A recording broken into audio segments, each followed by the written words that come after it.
मैनपुरी मेरा क्षेत्र है तो उसके लिए मकसद की ज़रूरत नहीं होती है। लगातार प्रोग्राम का जी जन सुनवाई सुनिए जी लोगों की समस्या जी हम लोग काफ़ी सारे, क्योंकि बारिश बहुत तेज़ हो रही है और मैनपुरी में काफ़ी घटनाएं हुई हैं, तो हम यहाँ परिवार वालों की मदद करने के लिए आए थे, जिससे मैं मिलके गई थी पिछली बार। तो उनको मैंने वादा किया था कि आपकी सहायता की जाएगी समाजवादी पार्टी द्वारा, तो उसी कार्यक्रम के अंतर्गत आज हम मैनपुरी आए। कितनी संख्या रही होगी सांसद जी आश्रितों को मदद देने वाली? 13 एक का कल हो गया। क्या धनराशि जी लाइक वो लाइक डिस्क्लोज नहीं करेंगे, क्योंकि हम लोग अलग अलग लोगों को अलग अलग धनराशि दी गई है। ये दैवीय आपदा वाले लोग थे या कोई ऐसे भी थे जो किसी क्राइम में अपना परिजन खो बैठे? मैं समझती हूँ एक क्राइम वाले भी थे और दैवीय आपदा वाले भी थे और दुर्घटना वाले भी थे।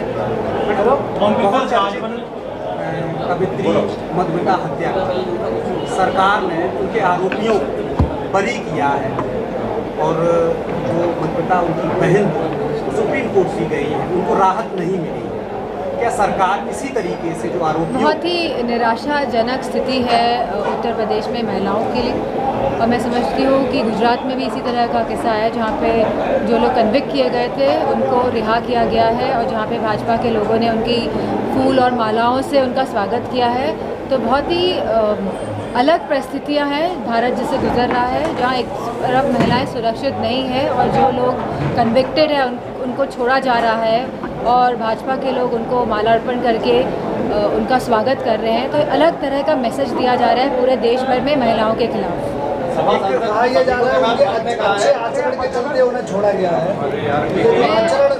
मैं समझती हूँ कि जिस तरह की घटना थी वो, जहाँ महिला प्रेग्नेंट थी, जहाँ उसके साथ लगातार दुष्कर्म किया गया, जहाँ उनके परिवार वालों को मारा गया, तो इस तरह का जो छोड़ा गया है मैं समझती नहीं वो ठीक है। ओम प्रकाश राजभर हमेशा विवादों में रहते हैं, एक कौम के ऊपर प्रहार किया है और कौम के ऊपर अभी हाल ही में आप सबको देखना चाहिए कि उन्होंने चंद्रयान पे क्या टिप्पणी करी है, तो सबको इस बात का संज्ञान और सबको इस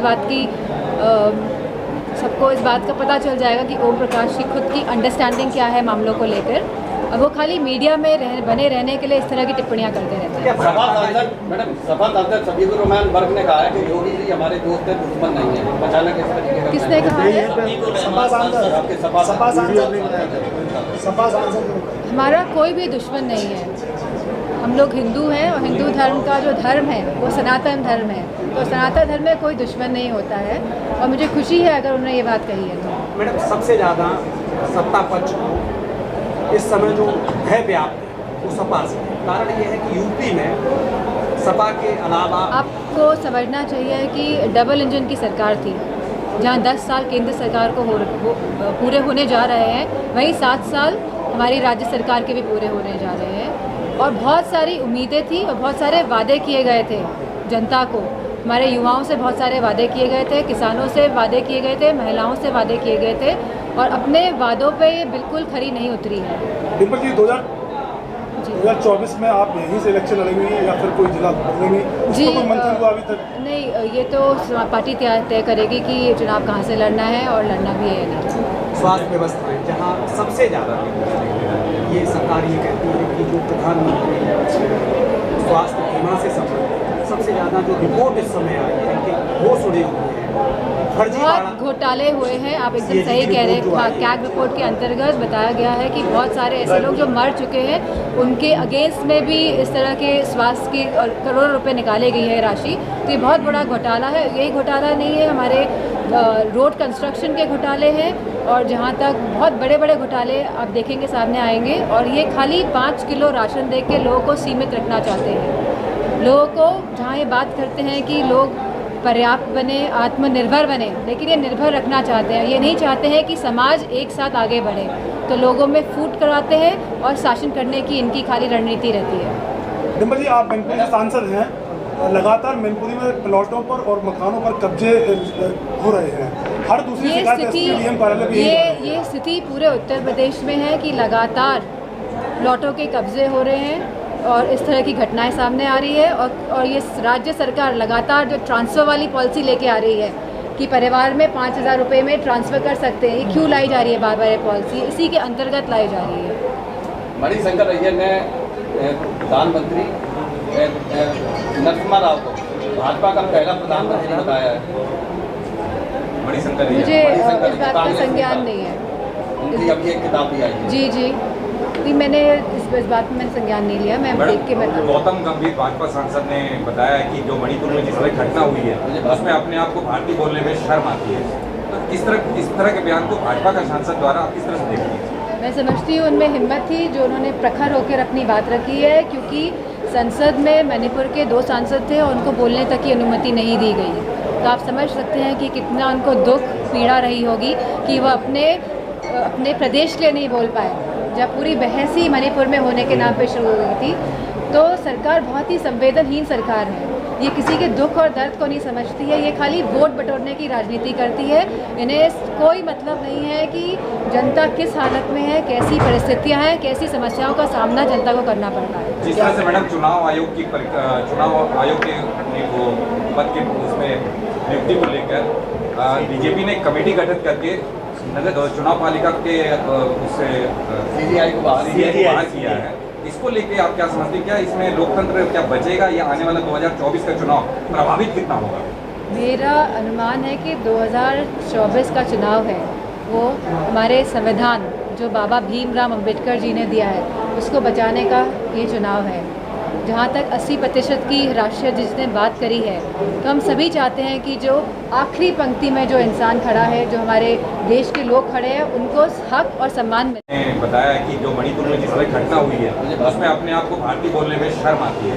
तो इस तरह के बयान को भाजपा का सांसद द्वारा आप किस तरह से देखती हैं? मैं समझती हूँ उनमें हिम्मत थी जो उन्होंने प्रखर होकर अपनी बात रखी है, क्योंकि संसद में मणिपुर के 2 सांसद थे और उनको बोलने तक की अनुमति नहीं दी गई। तो आप समझ सकते हैं कि कितना उनको दुख पीड़ा रही होगी कि वह अपने प्रदेश के लिए नहीं बोल पाए, जब पूरी बहस ही मणिपुर में होने के नाम पे शुरू हो गई थी। तो सरकार बहुत ही संवेदनहीन सरकार है, ये किसी के दुख और दर्द को नहीं समझती है, ये खाली वोट बटोरने की राजनीति करती है।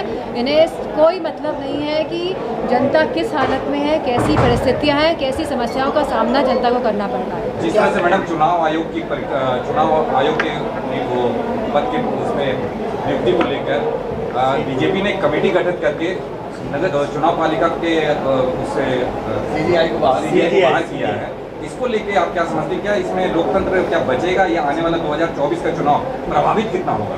मेरा अनुमान है कि 2024 का चुनाव है वो हमारे संविधान जो बाबा भीमराव अंबेडकर जी ने दिया है उसको बचाने का ये चुनाव है। जहाँ तक 80% की राष्ट्रीय जिसने बात करी है, तो हम सभी चाहते हैं कि जो आखिरी पंक्ति में जो इंसान खड़ा है, जो हमारे देश के लोग खड़े हैं, उनको हक और सम्मान मिलना चाहिए। सांसद मैडम, आज प्रधानमंत्री के आर्थिक सलाहकार देवराव जी, उन्होंने एक आर्टिकल में और ये कहा था कि भारतीय संविधान को अब बदलने की जरूरत है। जी, क्या ब्रिटिश काल को ये लागू करना चाह रहे हैं? वाला वक्त जो हुआ जिस तरीके से हर 17 साल की एक कई जगह मैं समझती हूँ आने वाला जो चुनाव है वो लोकतंत्र को और बाबा राव भीम साहब अम्बेडकर जी के संविधान को बचाने का चुनाव है। ये हमारे हक, सम्मान और अधिकार का चुनाव होने जा रहा है। जिस तरीके से ये बयान दिलाए जाते हैं क्योंकि एक जिम्मेदार व्यक्तित्व पे है, क्या प्रधानमंत्री या संबंधित भाजपा एक कॉकटेल की तरह काम कर रही है अधिकारियों को सामने ला? कांग्रेस प्रवक्ता पवन खेड़ा ने कहा है कि बीजेपी जैसी और पार्टियों पर परिवारवाद का आरोप लगाती है। क्या वो ये तय कर सकते हैं कि जो परिवारवाद वाली पार्टी वो उनके गठबंधन में शामिल नहीं होगी या अभी है नहीं? आपको मैं बहुत ही ये रिकॉर्ड मत करिएगा। तो ये जो परिवारवाद वाला, तो सभी जानते हैं भाजपा में कितना बड़ा परिवारवाद है। तो हमारे एक सांसद जी थे, सबने क्विट इंडिया मूवमेंट को लेकर प्रदर्शन किया हाउस के बाहर एंड सबको पकड़ाई गई तख्तियाँ। तो वो परिवारवाद वाले ही थे, तो उन्होंने देखा अरे मैं तो परिवारवाद वाली, इसको बदलिए करप्शन वाली दीजिए मुझे। तो मैं समझती हूँ कि परिवारवाद है ये खाली एक आँखों में पट्टी बांधने के लिए ये सब बातें कहते हैं, क्योंकि हम सबकी आइडेंटिफिकेशन है, ये जो हमारी आइडेंटिटी है इसको ख़त्म करना चाहती है भाजपा वाले। क्योंकि हम लोग काम कर रहे हैं, जनता पसंद कर रही है, लेकिन वो आइडेंटिटी को कैसे अटैक करें, तो इसकी रणनीति के तहत ये परिवारवाद पे ये उंगली उठाते हैं, बल्कि इनके खुद ही परिवारवाद है पूरी भाजपा। चंद्रयान 3 लैंड हुआ है साउथ पोल पर जाके, कैसे देखती हैं? मैं समझती हूँ बहुत बड़ी उपलब्धि है। हम सभी हमारे इसरो के साइंटिस्ट को, सभी इंजीनियर्स को, लगभग 1000 इंजीनियर्स थे और जितने भी साइंटिस्ट हैं और जितना भी स्टाफ है उन सबको बहुत बहुत बधाई देते हैं। इससे डेफिनेटली हम सबको गर्व महसूस हुआ है कि हमारे भारत ने एक नया मुकाम हासिल किया है। मैडम, विपक्ष गठबंधित होकर एनडीए के खिलाफ चुनाव लड़े जा रहा है, गठबंधन का नाम इंडिया रखा गया है, क्या लगता है आपको इंडिया नाम से आपको एडवांटेज मिलने वाला है या गठबंधन के कुछ अलग से ताकत या कुछ एजेंडा हो? मैं समझती हूँ इंडिया नाम ताकत तो है गठबंधन की, क्योंकि इसमें सब रीजनल पार्टीज हैं और ऐसी रीजनल पार्टीज हैं जो बहुत स्ट्रॉन्ग हैं अपने अपने क्षेत्र में, और जब ये सब रीजनल पार्टीज एक साथ एक मंच में आई हैं तो इसका इम्पैक्ट तो पड़ेगा ही। और इंडिया नाम का भी बहुत इम्पैक्ट है, और स्पेशली युवाओं में, चाहे वो शहरी युवा हो चाहे वो ग्रामीण युवा हो, उन सब में बहुत बड़ा इस पे इम्पैक्ट पड़ा है। उत्तर प्रदेश में बहुत बड़ा राज्य है, ऐसे में सीटों को बंटवारा को लेकर बहुत बड़ी समस्या पैदा हो सकती है। एनडीए में 2 आई लगा दिए हमारा एनडीए चुराने के लिए।